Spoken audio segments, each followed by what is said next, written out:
The best way to frost a topsy-turvy cake is also upside down, because that positioning exposes the sides of the cake better, making them easier to access with tools.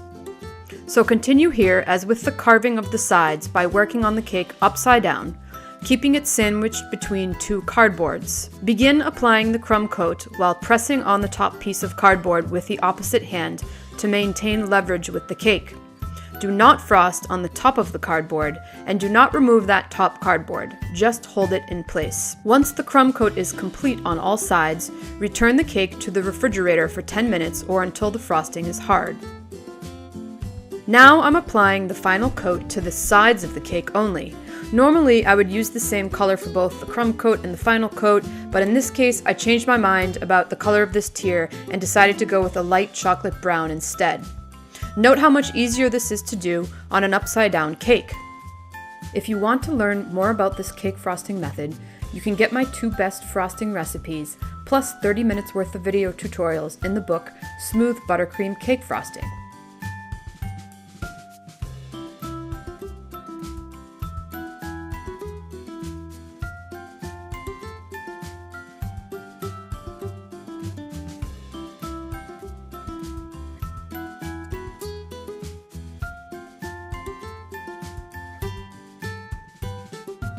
Clean off any excess frosting that clings to the cardboard. Now the finish will have spatula marks on it at this stage, and that's okay.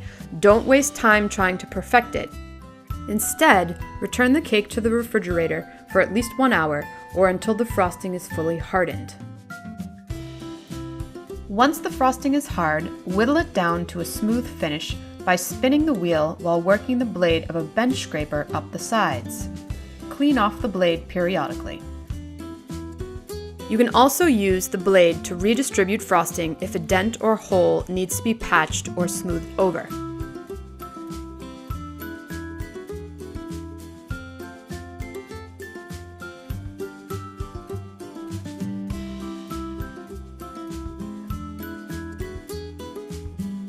Return the cake to the refrigerator for 10 or more minutes until the frosting is fully hard again. Run a small offset spatula around the base of the cake to release it from its working platform. Press down against the board when doing this so as not to cut into the buttercream finish. Then flip the cake right side up.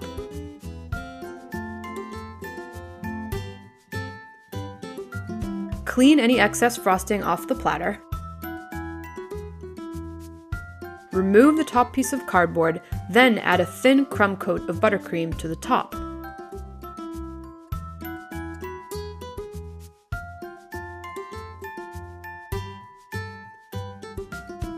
Chill the cake until the crumb coat is hard. Add a second, thicker layer of buttercream, filling in the gap where the cardboard was.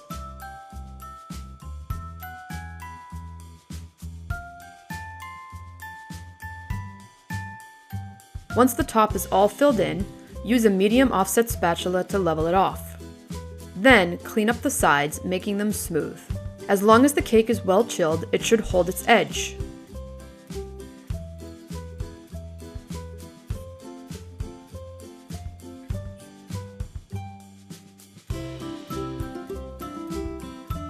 A lip should form around the top edge. Level that off. At this point, it's important to clean the spatula after every swipe.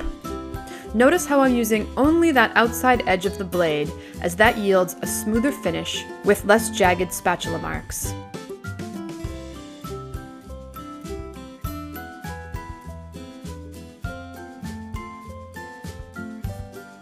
Return the cake to the refrigerator for at least 1/2 hour before proceeding with the doweling and decorating.